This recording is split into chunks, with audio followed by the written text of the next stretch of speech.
اللہ رب العزت نے اپنی قدرت اور اپنی حکیمانہ نظام سے یہ طے کر رکھا ہے کہ زمین پہ چلنے والی ہر مخلوق کی روزی اس کے ذمے ہے۔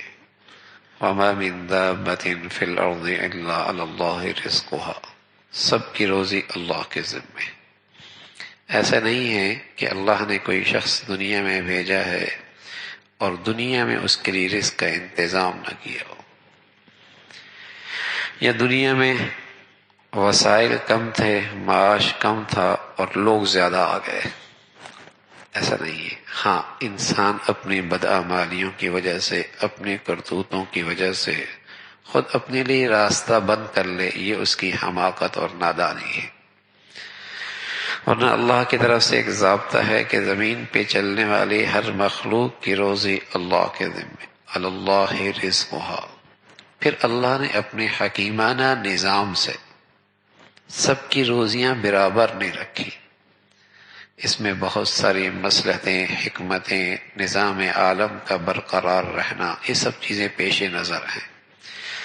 سب ایک جیسے ہوتے تو ملازمت کون کرتا، ماتحت کون ہوتا، کام کون کرتا۔ ایسا نظام بنا دیا کہ ایک دوسرے کی ضرورت، ایک کو دوسرے کے ساتھ اس ضرورت کے طور پہ وابستہ کر دیا۔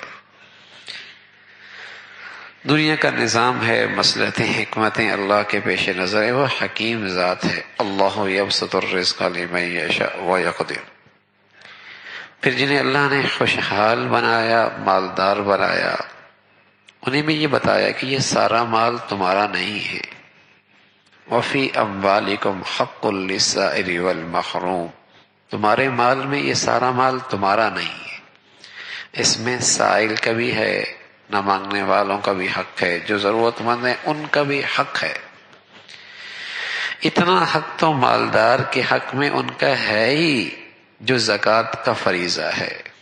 یہ اگر مالدار اتنی رقم نکالتا ہے تو کوئی احسان نہیں کرتا، بلکہ جن کا حق ہے ان کا حق ان کو دیتا ہے۔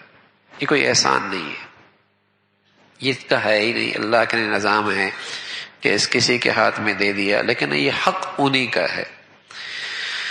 رسول اللہ صلی اللہ علیہ وسلم نے اس کو اس انداز میں فرمایا کہ اگر زکوٰۃ کی تھوڑی سی رقم بھی اس کے اپنے مال میں مل گئی، یعنی جس کا حق ہے اسے نہ دیا، مستحقین کا حق انہیں نہ دیا اور اپنے پاس رکھ لیا، فرمایا میں قسم کھا کے کہتا ہوں کہ اس کا دیگر مال بھی برباد ہو جائے گا۔ علماء نے، محدثین نے اس کے دونوں مطلب لکھے کہ زکوٰۃ دینے والے نے زکوٰۃ پوری نہیں نکالی، یعنی جن کا حق تھا وہ حق مار لیا، اور دوسری صورت یہ ہے کہ ایک آدمی زکوٰۃ کا مستحق نہیں ہے اور زکوٰۃ لے رہا ہے، اس نے بھی کسی غریب کا حق مارا ہے، اس نے بھی کسی غریب کا حق مارا ہے، اس کا بھی مال برباد ہو جائے گا۔ تو فی اموالہم حق للسائل والمحروم، یہ اللہ نے نظام بنایا ہے۔ پھر اللہ ہر شخص کو آسمان سے تو رزق نہیں پھینکتا، دنیا کو دارالاسباب بنایا ہے، ان اسباب کے راستوں سے اسے دیتا ہے۔ اللہ کے نبی صلی اللہ علیہ وسلم فرمانا کہ دنیا میں کچھ لوگ اللہ کے مخزن ہوتے ہیں، جہاں اللہ اپنا خزانہ جمع کرتا رہتا ہے، مخزن، اور پھر اس کے ذریعے تقسیم کرتا رہتا ہے تو وہ اللہ کا خزانہ، اس کو اللہ نے خزانہ بنا دیا، اپنا خزانہ اسے رکھ دیا اور اسے تقسیم پہ لگا دیا۔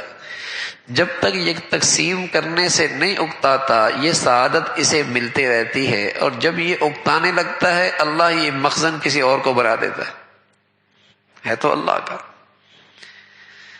یہ تو ہے تو اللہ کا، اس کا کرم ہے کہ کسی کو یہ توفیق نصیب فرما دے۔